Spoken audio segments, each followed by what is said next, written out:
사랑의 하나님 감사합니다. 늘 지켜주시고 사랑해 주셔서 코로나로 어려운 중에도 주님을 생각하며 예배드릴 수 있게 해주셔서 감사합니다. 우리가 어디에 있든지 늘 하나님 생각하며 단정한 모습으로 예배드리게 하시고 기쁨으로 예배드리게 해주세요. 학교 생활에서도 항상 하나님 생각하며 바르게 자라나는 장미교회 친구들이 되게 해주세요. 목사님 설교 말씀도 잘 듣고 실천하는 우리가 되게 해주세요. 다음 주까지 편안해서 함께 모여 예배드리게 도와주시고 아픈 친구 없도록 지켜주실 것을 믿사오며 예수님의 이름으로 기도드렸습니다. 아멘. 15절부터 17절 말씀 봉독하겠습니다. 예수께서 이르되 여자여 어찌하여 누구를 찾느냐 하시니 마리아는 그가 동산지기인 줄 알고 이르되 주여 당신이 은권을 어디 두었는지 내게 이루소서. 그리하면 내가 가져가리이다. 예수께서 마리아 하시거늘 마리아가 돌이켜 히브리 말로 라보니 하니 예수께서 이르되 나를 붙들지 말라. 내가 아직 아버지께로 올라가지 아니하였노니 너는 내 형제에게 가서 이르되 내가 내 아버지 곧 너희 아버지 내가 하나님 곧 너희 하나님께로 올라간다 하라 하시니 아멘. 안녕하세요, 장미교회 친구들. 오늘은 부활하신 예수님이란 제목으로 하나님 말씀 나누도록 할게요. 부활이라는 것은 우리 신앙생활에서 정말 중요한 것이죠. 부활은 우리 신앙의 중심이며 뿌리라고 할 수 있어요. 그리고 성경을 보면은 이제 죽었다가 다시 살아난 사람이 있죠. 대표적으로 요한복음에는 이제 마리아의 오빠인 나사로가 있어요. 그러나 나사로가 다시 살아난 것은 예수님이 부활할 것을 보여주는 표적이었어요. 즉 예수님의 부활은 다른 사람의 부활이랑은 다르고 정말 특별하죠.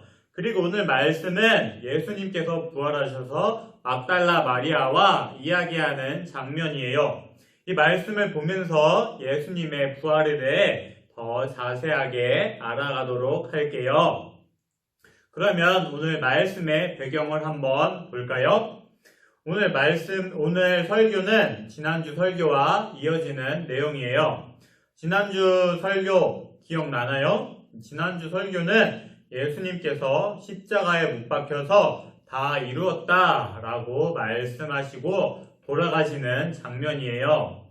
예수님은 자신을 제물로 드림으로써 우리의 죄값을 대신 해결해 주셨죠. 이것이 저번 주 설교의 내용이었어요. 그리고 그 다음에 예수님은 죽었으니 무덤에 안장돼요. 이것이 요한복음 19장 마지막 내용이에요. 그러면 요한복음 20장 1절을 한번 볼까요? 안식 후 첫날이라는 말로 시작돼요. 안식 후 첫날 무슨 날일까요? 안식일이 언제죠? 바로 토요일이에요. 그렇다면 안식 후 첫날은 바로 오늘 같은 일요일, 즉 주일을 말하는 것이죠. 장미교회 친구들, 예수님께서 주일에 다시 살아나신 것 알고 있었나요? 맞아요. 예수님은 오늘 같은 주일에 부활하신 것이에요. 그리고 주일에 막달라 마리아는 예수님의 무덤에 찾아가죠. 장미교회 친구들, 막달라 마리아가 누군지 알고 있나요? 성경을 보면 마리아가 정말 많이 나오죠. 예수님의 어머니도 마리아예요. 그런데 이 마리아는 예수님의 어머니 마리아가 아니에요. 이분은 예전에 귀신에게 시달렸다가 예수님에 의해 치료를 받은 사람이에요. 예수님의 치료를 받은 후 막달라 마리아는 예수님의 열정적인 제자가 되죠. 이분이 예수님의 무덤에 찾아간 것이에요. 그런데 무덤에 돌이 옮겨진 것을 보았어요. 그 뒤 마리아는 베드로와 이제 사랑하시던 다른 제자에게 달려가서 자기가 본 것을 말해요. 장미교회 친구들, 여기에 사랑하는 제자, 사랑하시는 제자, 이거는 누구일까요? 그 사람은 바로 이제 요한이라는 말이 많은데 거의 100%로 요한이에요. 그리고 요한복음은 요한이 기록했죠. 지금 요한은 자기를 예수께서 사랑하시던 제자라고 표현하는 것이에요. 참 자기를 이렇게 표현하기도 쉽지 않았을 텐데 요한은 굉장한 사람이에요. 하여튼 이 마리아의 말을 들은 이 두 사람은 예수님의 무덤에 도착해요. 그리고 무덤에 들어갔어요. 무덤에 들어간 이들은 세마포를 보고 마리아의 말이 진짜인 것을 알게 돼요. 그런데 사랑하는 장미교회 친구들, 이때 마리아와 제자들은 어떤 생각을 했을까요?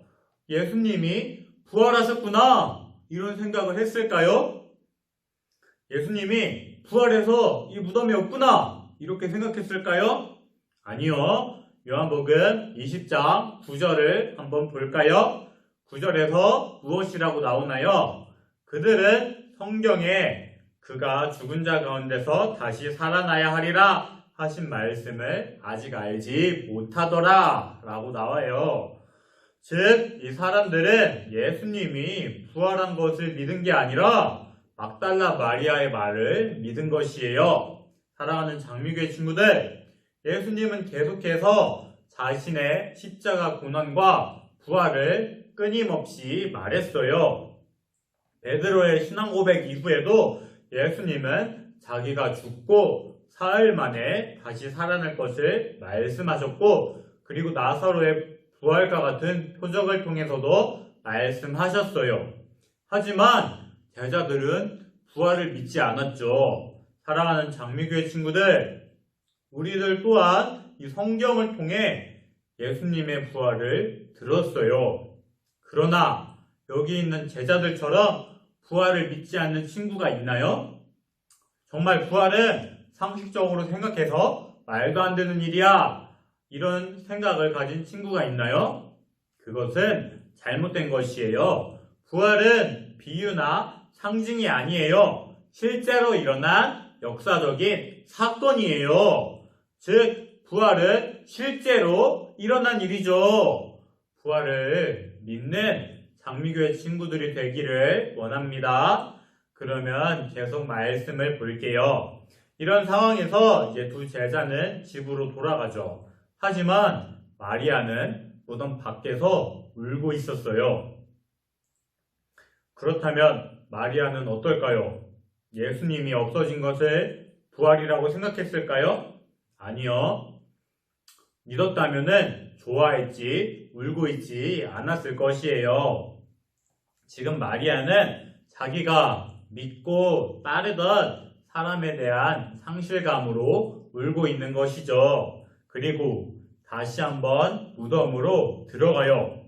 그런데 이때 무덤이 바뀌었어요. 무덤에는 천사 둘이 각각 예수님의 머리와 발편에 앉아 있는 것이에요.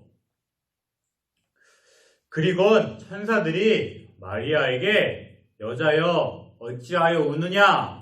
라고 물어봐요. 그러자 마리아는 내 주님을 옮겨다가 어디 두었는지 내가 알지 못합니다. 라고 말해요. 이 말을 하고 마리아는 예수님을 보았으나 예수님인지 알지 못해요. 그리고 예수님은 천사들과 같이 여자여 어찌하여 울며 누구를 찾고 있느냐? 라고 물어봐요. 이 말을 했을 때 마리아는 예수님인지 알아차렸을까요? 아니요, 알아차리지 못해요. 그래서 예수님에게 주여 당신이 옮겼거든 어디 두었는지 내게 이르소서, 그리하면 내가 가져가리이다 라고 말하죠. 여기에서 말하는 주여는 예수님을 알아보고 한 말이 아니에요. 이것은 상대방을 향한 존칭의 표현이에요. 그리고 예수님의 시신을 찾으면서 그것을 자기가 가져가겠다라고 말해요. 이것을 보면은 막달라 마리아는 참 대단한 여자 같아요. 예수님은 30대였고 직업은 목수였어요. 이것만 보았을 때 예수님의 덩치는 상당했을 것 같아요. 그런데 이것을 자기가 혼자서 옮기겠다고 말하는 것이에요. 이것만 봐도 예수님을 향한 마리아의 사랑이 정말 느껴져요. 그리고 이 말을 들은 예수님은 마리아에게 마리아야 라고 말해요. 그 말을 들은 마리아는 드디어 예수님인 줄 알아차려요. 그리고 라보니라고 말하는데 이것은 히브리 말로 선생이라는 말이에요. 장미교회 친구들 한번 생각해 볼까요? 앞에서의 모습만 봐도 마리아가 예수님을 얼마나 존경하고 사랑했는지 알 수 있었어요. 그런데 그런 예수님께서 다시 살아났다는 것을 깨닫게 된 것이에요. 그렇다면 여기에서 나오는 라보니는 단순히 선생님 이런 말일까요?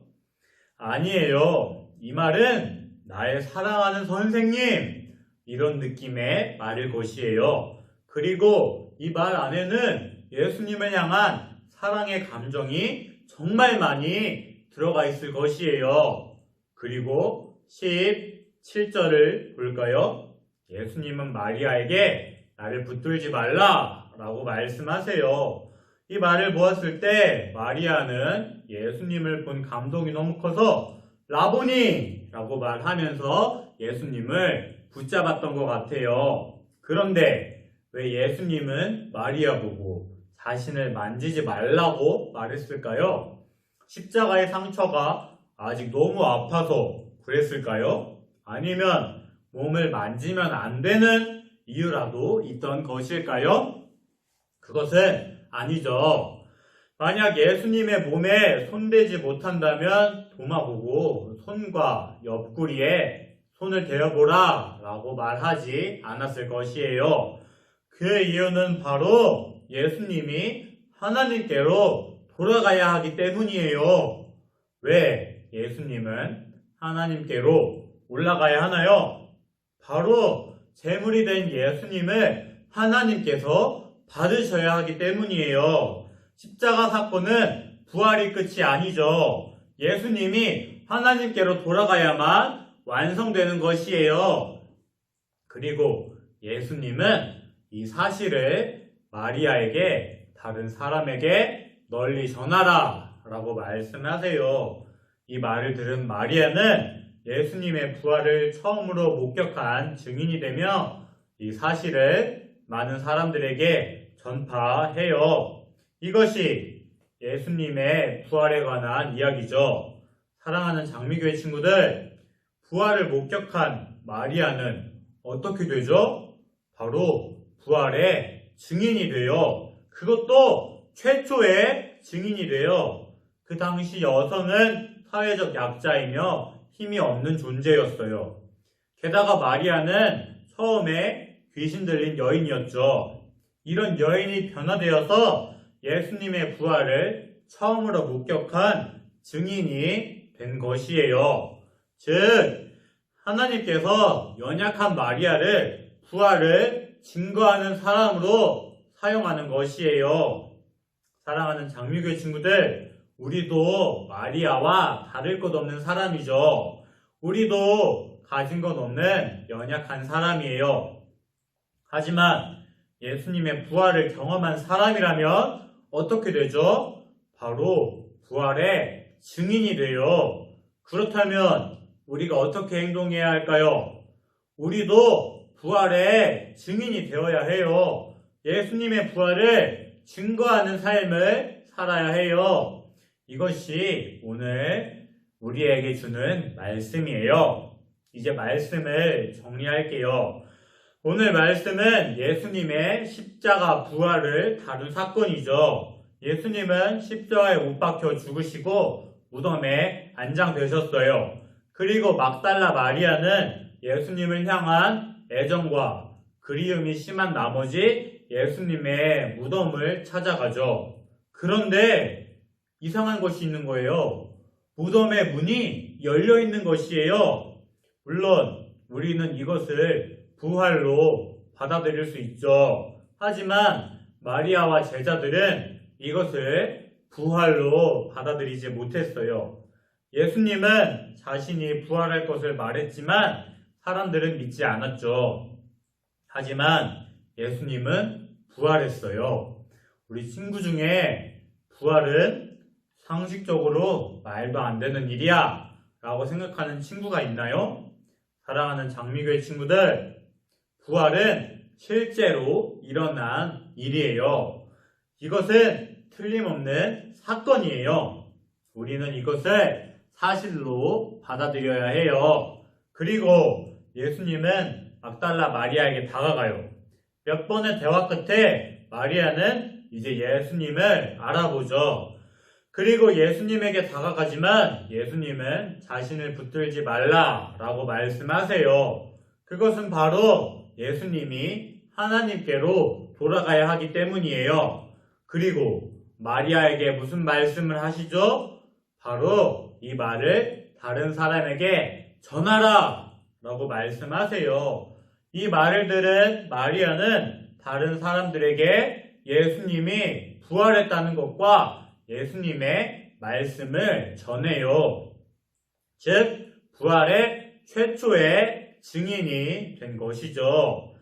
사랑하는 장미교회 친구들, 예수님의 부활을 믿으시나요? 그렇다면 우리는 부활의 증인이 되어야 해요. 이것이 부활신앙 가진 사람이 해야 할 일이라고 예수님은 말씀하고 있어요. 사랑하는 장미교회 친구들, 예수님의 부활을 증거하는 삶을 살기 원합니다. 저는 우리 장미교회 친구들이 꼭 그렇게 살았으면 좋겠어요. 예수님의 부활을 증거하며 살아가는 우리 장미교회 친구들이 되기를 주님의 이름으로 소망합니다. 기도하겠습니다. 부활하신 주님께 예배드립니다. 비록 영상으로 드리는 예배지만 우리 예배를 통해 주님 홀로 영광 받아 주시옵소서. 주님, 우리가 알고 지은 죄, 모르고 지은 죄를 용서하여 주시옵소서. 우리 삶 속에서 주님의 마음을 아프게 한 일이 있다면 용서하여 주시옵소서. 주님의 보혈로 우리를 깨끗하게 하여 주시옵소서. 주님, 지금 상황을 놓고 기도합니다. 코로나19로 인한 피해가 점점 심해지고 있습니다. 이런 상황 속에서 주님께 기도하는 것밖에 할 수 없습니다. 우리를 불쌍히 여기사 코로나19로부터 우리를 보호하여 주시옵소서. 그리고 의료진들에게 지혜를 더하사 하루빨리 치료제가 개발될 수 있게 하여 주시옵소서. 그리고 주님은 죽음을 이기고 부활하셨음을 고백합니다. 이것이 우리들에게 역사적인 사실로 받아들여질 수 있게 하여 주시옵소서. 그리고 부활하신 주님을 증거하는 증인의 삶을 살 수 있게 하여 주시옵소서. 우리 기도를 외면하지 않을 것을 믿습니다. 이 모든 기도 부활하신 예수 그리스도의 이름으로 기도드립니다. 아멘. 주기도문하고 예배 마치겠습니다. 하늘에 계신 우리 아버지여, 이름이 거룩히 여김을 받으시오며 나라가 임하옵시며 뜻이 하늘에서 이루어진 것 같이 땅에서도 이루어지이다. 오늘날 우리에게 일용할 양식을 주옵시고 우리가 우리에게 죄 지은 자를 사하여 준 것 같이 우리 죄를 사하여 주옵시고 우리를 시험에 들게 하지 마옵시고 다만 악에서 구하옵소서. 대개 나라와 권세와 영광이 아버지께 영원히 있사옵나이다. 아멘.